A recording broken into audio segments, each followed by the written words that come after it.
কোন গাছকে পৃথিবীর সবচেয়ে লম্বা গাছ বলা হয়?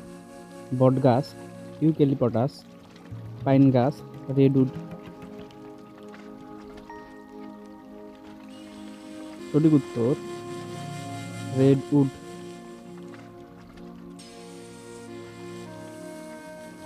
কোন গাছকে গাছের রাজা বলা হয়? রেডউড, বটগাছ, আম গাছ, তাল গাছ।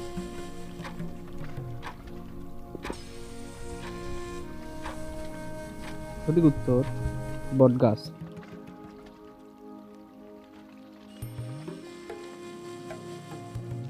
কোন গাছ দিনে অক্সিজেন ছাড়ে না? পিপল গাছ, তুলসী গাছ, রাতরানী, দিনরানী। সঠিক উত্তর রাতরানী।